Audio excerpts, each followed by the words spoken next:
Hello friends, this is Atika. Welcome to Aao Seekhen. तो चलिए सीखते हैं। आज हम सीखेंगे छात्र सहभागी कौशल कैसे बनाया जाता है, या इसको छात्र सहभाग कौशल भी कहते हैं। तो जो इसके ये कौशल होते हैं, उसके घटक जो होते हैं वो एक दूसरे से अलग अलग होते हैं। यानी जो हम पहले बता चुके हैं, प्रस्तावना प्रश्न, व्याख्यान या श्यामपाठ कौशल, इस तरह के जितने भी कौशल हैं वो यहाँ टॉपिक तक प्रकरण आपका सेम ही होता है। जो संस्था का नाम है और दिन, कक्षा, विषय, उपविषय, चक्र, अवधि, ये सब सेम ही होता है, लेकिन ये जो घटक होते हैं वो अलग होते हैं। तो घटक के बारे में जानते हैं। नंबर 1 पे प्रश्न पूछना, नंबर 2 पे पुनर्बलन कौशलों का प्रयोग, नंबर 3 पे शिक्षक के अन्य वांछित व्यवहार जो सहभागिता बढ़ाएं, नंबर 4 पे विराम कौशल का प्रयोग, नंबर 5 पे छात्रों की शाब्दिक अनुक्रियाएं, नंबर 5 पे छात्रों द्वारा किया गया कार्य।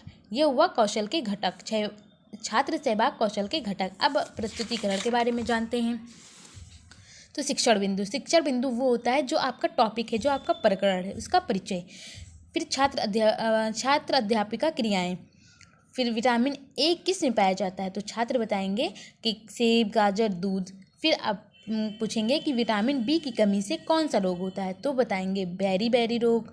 फिर आप पूछेंगे प्रोटीन, विटामिन, जल, खनिज लवण, वसा कौन से तत्व हैं, तो वो बताएंगे पोषक तत्व।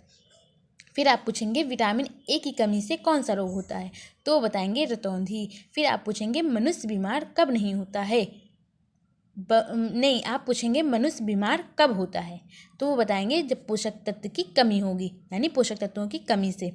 ये जो क्वेश्चन आप पूछेंगे ये आप पढ़ा चुके हैं, तो ये छात्र जो होंगे जानते होंगे, तो ये उसको बता लेंगे। तो आई होप आपको ये वीडियो पसंद आया है। अगर पसंद आया हो तो लाइक कीजिए, और अगर नए आए हैं मेरे चैनल पे तो इसको सब्सक्राइब कर लीजिए। इससे जो भी हम वीडियो बनाएंगे आप तक वो पहुंच जाएगी।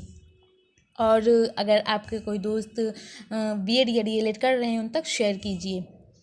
और अगर आपका कोई डाउट हो या कुछ आप चाहते हैं कि हम उस टॉपिक पे बनाएं, तो उसको कमेंट करके आप कमेंट भी कर दीजिए, जिससे मैं कोशिश करूँगी कि वो टॉपिक को बनाऊँ। Thank you.